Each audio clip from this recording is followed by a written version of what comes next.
Welcome back to Thimbleberry U. I'm John J. Gay. I'm joined by Amy Walls from Thimbleberry Financial. Amy, good to be with you again. Jag, it's fun to be talking to you.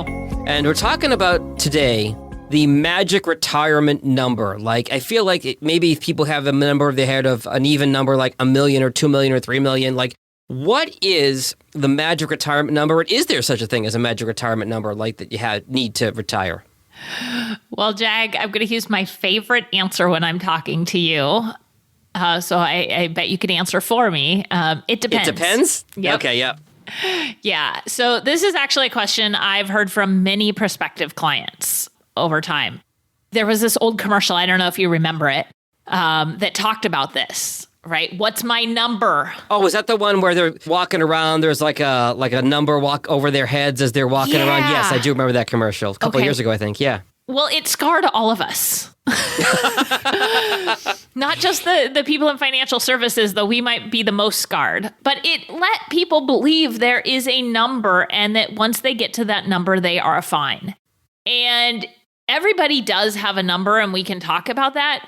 The problem is the number is based on a large number of factors and assumptions. Mm-hmm. And so does it mean that as soon as you reach that level of assets, you can no longer work any longer? Likely no. It might be that you can, but there's a lot that goes into that. For example, if you change your spending, that number changes. Sure. If you change the date of your retirement, that number changes. Makes sense. There's got to be so many. So what are some of these factors that need to be considered to determine your magic retirement number? It's a great question. And so I'll give some of them. I'm sure I'm missing some in this, but off the top of my head, spending, as I already mentioned, your retirement date being another, your savings rate versus your income is also going to impact that. Mm-hmm. The inflation rate between now and the end of your life plays a role. Yeah. Your investment returns will play a role in that number. What your fixed income streams, whether that's Social Security or a pension, and any growth rate on those dollars. Mm-hmm.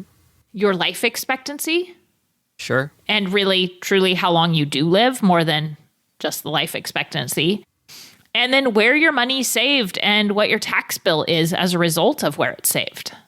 That actually makes sense now that you lay it out that way, Amy, that there are so many different factors that would go into this, and a change to any of these really would change what that number would be for you to retire comfortably. So when it comes to all these types of variables, some are out of your control. Maybe your life expectancy would certainly be one of those, or how long you're going to live. But what items would I have control over, or maybe even be able to influence as I work toward retirement?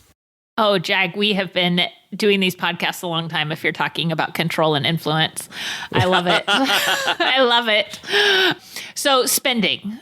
Right. Obviously, we have some control over our spending. Mm-hmm. Do we have complete control? No. Sometimes it's control and sometimes it's influence. Got it. And sometimes it might be neither. Savings rate, right? It goes hand in hand with spending. If you have income coming in and you're managing your spending, well, the in-between amount should be able to be saved. Got it. Your retirement date, I think we have some control and influence over. We'd like to think we're in full control of that. And at the same time, it may not be our decision. If you're an employee and your company has cuts, you may not be able to choose that age. We also experience with our clients in tech that they may age out. Oh, yeah. I hadn't even thought of that. That makes a lot of sense. Or even we saw during the pandemic, there were some folks who left the workforce and decided, you know what, I'm just not going to return. Absolutely. Life expectancy, you mentioned not having control over that. I'd agree we don't have. At least we don't want to have control over that generally, but it is something we have influence over. Just being healthier, eating right, exercising, that sort of thing, and lining up everything you can to try to optimize your life expectancy. Absolutely. And then I think the last one that I had mentioned earlier about where your money is saved and the tax bill that comes from that, that asset location, which our very first podcast was on, is so, so important. I can't stress that enough. So for example, on that, let me just give you a couple of different ideas on this. Let's say that somebody withdraws $50,000 from an IRA or a 401k, for example. Well, we're here in Oregon where we have the 9% state income tax. So let's say that between federal and state income taxes, someone is paying 25%. Okay. 15% effective rate for federal, 9%. Let's just round that up to 25 for the sake of our conversation. So that means what they're actually getting out of those accounts is $37,500. They're getting 75% of what they were taking out because the other 25 went to taxes. Okay, I'm with you. Absolutely. But now let's say they have that same money and it's in a Roth IRA. Well, now they're getting all $50,000 to spend. Because they pay the taxes on the way in as opposed to the way out. Absolutely. So this asset location piece, you can have $2 million, but if it's $2 million in a Roth versus $2 million in a pre-tax account where it's all going to be taxable, in the end, those are very different dollar amounts. And that number, given all the other factors, is going to be vastly different. Wow, that makes a lot of sense the way you lay that out. Okay, so number of different factors to go into figuring out what the number is. How do you know when you'll have enough money, when you've hit your number? Is there a way to sort of figure that out? There is. I wouldn't have a job if there wasn't. No, you look at all these factors that we've already touched on and the picture they create together. With that, you can then create a target goal. So what I like to explain to prospective clients is that people have a vision. They have a vision of what they want the rest of their lives to look like. So, Jag, you and Ellen have a vision of what you want your lives to look like. Sure. Right? And I know those don't match perfectly. Let's just go with her vision. Happy wife, happy life. Okay. We can take that vision or visions and we can stick them on a puzzle. Okay. Well, the puzzle pieces are the things you've done so far. And a lot of these pieces we've already talked about. Your spending, your savings rate, your retirement date, your inflation rate, investment returns. All these things are pieces of that puzzle. Mm-hmm. Your taxes today, your taxes tomorrow. And so what we want to do is we want to look at that and say, are they fitting together to get you where you want to be? Mm-hmm. And if they are, then great. It looks like you're on track. But you also then want to say, with the factor you've considered, do you have enough wiggle room? Yeah. Right? We don't have any control over inflation. Mm-hmm. Right? We talked about the things we do control and that we do influence, but we have no control over inflation. We don't have control over what the markets do. We do have control over where we might invest in the market. So with that said, are you comfortable with the wiggle room you have if any one of these or a combination of these then change? Not for the better. That is such a good point, Amy, because you're talking if you have it mapped out to the dollar, but don't leave yourself any buffer for these things that are out of your control, all of a sudden your number is not your number anymore.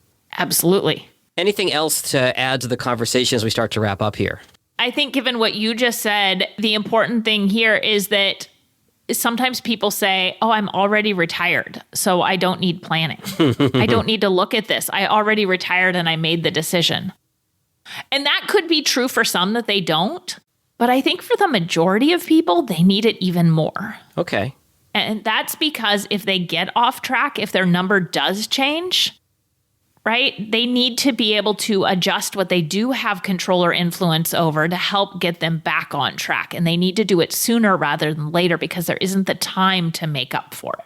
That is so important because I think a lot of people do fall into that trap where they think, okay, I flipped the switch, I'm retired, I'm good, and I'll just live off my investments and my income sources. But so many of these factors do change after you've retired. So having that plan for retirement and being able to adjust as necessary for things that are both in and out of your control is so important. It's not, okay, you plan, retire, I'm done living on my island and that's it. Like you actually have to adjust and plan for things once you've stopped working.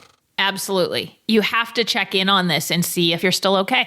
And that is so important. So, Amy, if somebody is still working and planning their financial future, or even retired and looking and needing a little help planning their financial future, what are the best ways to find you at Thimbleberry Financial? Yes, they can give us a call at 503-610-6510 or reach us at thimbleberryfinancial.com. Good stuff as always, Amy. Take care. We'll talk again soon. Sounds great, Jag. Look forward to it.